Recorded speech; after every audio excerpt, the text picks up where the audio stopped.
Amazina nitwa Kamana Epipode nkaba ndi representant legal wa Cooperative Kobani. Cooperative y'abadandaza ibyahinguwe n'amaboko be n'ibindi kabikora mu ntara ya Gitega muri commune ya Giheta. Cooperative Kobani yatangiwe mu 2016 ikaba ikikora mu ntara ya Gitega muri commune ya Giheta, kabigizwe n'abanywanyi 130. Mu gutangura cooperative twaravye ibibazo biri mu miryango, tuvuga reka dushire hamwe ingufu zacu kugira ngo natwe twiteze imbere turi hamwe. Cha dushiraho rero iyo cooperative kugira ngo habe kwisununura mu miryango, inzira yo kugira ngo abana bashobore kwiga, turonke ingene dushobora gufasha imiryango ducijije mu nguvu zacu. Cooperative Kobani ahanini yatanguye kubera ikibazo cyo twagira turabona mu miryango y'abatwa, kuko hanini igizwe n'imiryango y'abatwa. Hariho n'abandi barimo atarabatwa, ariko twagombye kugira ngo abatwa natwe mu migambi y'iterambere twibone, twongere dufashe n'imiryango yindi mu iterambere twese twibone, kugira ngo ejo haza twese tuzobe tufise ibyo dushobora guteza mu imbere igihugu. Imigambi dukora ngaha hari ibyo mwabonye bijanye no kubumba.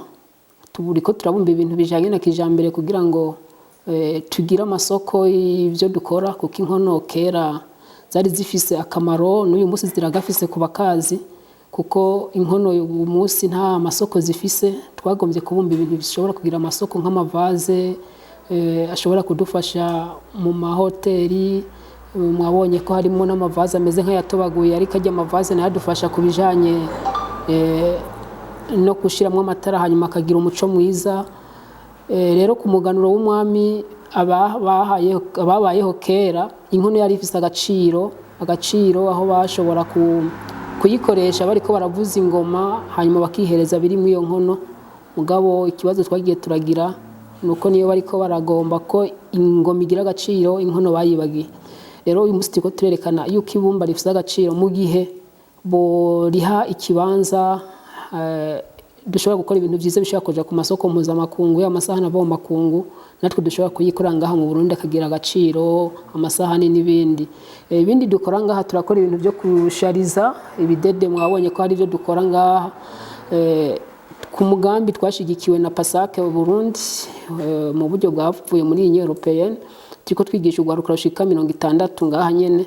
Uyu munsi turiko turabigisha ibijanye n'ingene aho bashobora kwitunganiriza ibikorwa bishobora kubateza imbere. Impande yaho hariho byo kurima, harimo ibyo korora, harimo ibyo kwigisha abana imyuga, gusudira tuzobishikako, ivya kutire tuzobishikako. Mugabo ubu turiko turakora ku buryo twahawe na Union Européenne.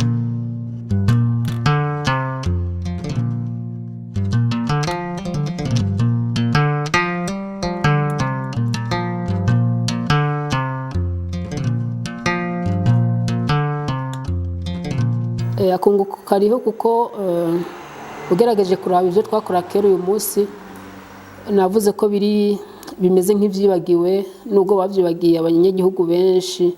Abenegihugu benshi barabikoresheje. Navuze ku byo kubumba, inkono bakoresha kera nizo bisunga mu guteka, ariko uyu munsi bakaba bariko bakoresha amasafuriya. Ibiro turiko turakora akunguko karimo mu gihe abarundi nyene bene wacu, bashiki wacu n'abandi bo biha agaciro, kugira biha agaciro byo mu mahanga, bakibuka ko ibitubumba tubisizemo natwe inguvu, tugakunda aya masafuriya, kugira baha agaciro amasafuriya natwe bakaha agaciro ibyo tubumba mu ibumba. Turashobora guhingura amasafuriya natwe akozwe mu ibumba, bikagira isoko. Aho bijya biva mu makungu natwe dushobora kuvyikorera, kuko na kera badafise amasafuriya barateka mu nkono kandi bakarya ibintu bihiye bimeze neza. N'uyu munsi rero nuko Burundi canke abarundi bo banza bagaha agaciro ibyo abarundi bo nyene bakora, ndetse bakabikunda kurusha ibyo mu mahanga. Agaciro reka ariho keshi, kuko mu gihe bazokunda ibyo dukora, najya amafaranga twaje kugura ibintu hanze ashobora kwinjira ku vy'urwaruka rukora naho gutera imbere. Ikintu cyose gihurumbirwa bivanye naho mwamuherereye. Bwambere nuko abarundi bategezwa kubanza gukunda ivy'iwabo kuruta abanyamahanga. Ibyo dukora kenshi usanga biriko birakundwa n'abanyamahanga kurusha abarundi. rero Uburundi butegezwa kubanza nabwo kumenya yuko ivy'iwacu n'ivyakundwa na twebwe nyene bizotuma amafaranga twari kuja gutanga mu makungu aca aguma gataka ku Burundi agafasha ugwaruka mu kwiteza imbere. Rero nitwovuga ngo ntibikundwa kuko ugiye nko mu gisagara ca Bujumbura urasanga aho abadandaza ivyahinguwe hari habaza kubigura, ariko benshi usanga biko birahurumbirwa n'abanyamahanga. Rero nahayi buke buke bazobitahura, bazodushigikira, bazoza kubigura kuko hari abamaze kuhaca bakabaza ibiciro. Ivyo biratuha ivyizigiro ko bizogugwa kandi bizogugwa n'abarundi kandi n'abanyamahanga. Kuba muri koperative akunguko karimo kuko kwiyumvira gusa kuja hamwe vyatugiriye akunguko. Turamaze kumenyekana yuko hari ivyo turiko turakora. Ngira ngo nange mugeze ngaha mwabonye yuko twarahubatse inyubakwa. Ibi vyavuye mu nguvu za koperative dushigikiwe n'umwe mu bapatiri wa missionnaire. Aha turiko twifuza ko hoba hariho n'imiburiburi sare nini cyane ishobora kwakira ugwaruka mu gihe cy'uburuhuko, bakigiraho imyuga itandukanye, bakigiraho ubuhinga bwa none, turose imashini nyabwonko. Turifuza ko muraza gushika hajya hepfo muraza kubona umugambi twatanguye, n'umugambi wagutse ushobora gufasha ugwaruka mu gihe cy'uburuhuko karonkaho ruteramira mu kwiga imyuga itandukanye, yaba yo kubumba, yaba yo kujisha, yaba yo gushona, yaba yo gukoresha mu buhinga bwa none bakoresheje imashini nyabwonko, bakaronka n'imiburiburi aho bashobora kuronkera amakuru akwiye.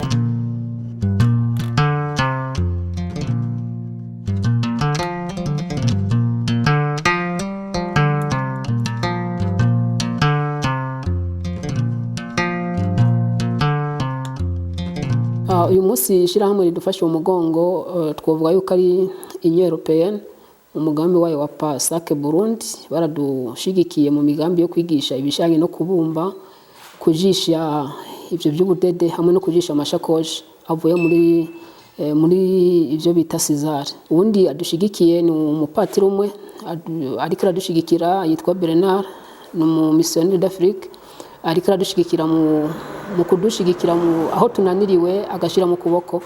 Abo nibo tufise uyu munsi. Na leta turayifise kwivyizigiro kuko mu migambi iri kirafasha urundi gwaruka natwe ko ishobora kuzodushigikira, na nyine tuyishira mu waba bariko barashigikira nabwo ataburyo baraduha bufadika canke buboneka, ariko turafise natwe ivyizigiro ko mu bo bazofasha baravyo ivyo turiko turakora ko bazodushigikira. Intambamye tuhura nazo ziriho, icambere ni kubura uburyo bukwiye bwo kugira ngo dukore ivyo dushobora kujana ku masoko mpuzamakungu mu mahiganwa abera mu bihugu. Iyo ni intambamye ya mbere. Intambamye ya kabiri nuko usanga n'abarundi nyene badahurumbira ivyo dukora kuko usanga keshi batagomba kubiha agaciro nk'ivyo umurundi aba yakoze, ariko gacu usanga ivyo abanyamahanga bakora wanashaka nk'ivyo natwe dusanzwe dukora gasanga nivyo bahurumbiye. Cyo dusaba rero imyuga yacu mito nuko boyiha agaciro, ndetse yaba amashira hamwe ntihame hariho ibibazo mu mijanye n'imyuga. Ico kizotuma ugwaruka gwishira uhurumbiriye imyuga kandi bizotuma natwe tuhakura akarusho. Intambamye ziriho nko kutaronka amasoko iyo tujana ivyo dufise kuko bisaba uburyo bwishi bwo kubishora mu mahanga. Icokorwa kugira ngo intambamye dufise zitoregwa inyishu nuko ubwa mbere ivyo dukora tworonka amasoko. Turose amasoko bizotuma intambamye dufise zigabanuka. Ikindi naco tugashigikirwa kugira ngo turonke ibintu byinshi kandi byiza bishobora kuja ku masoko. Kobani turifuza kubona aha turi hameze neza, hubatse inyubakwa zishobora kwakira ugwaruka gwinshi, kandi ugwaruka nago rukaza gutegura urundi gwaruka rugatanga akazi.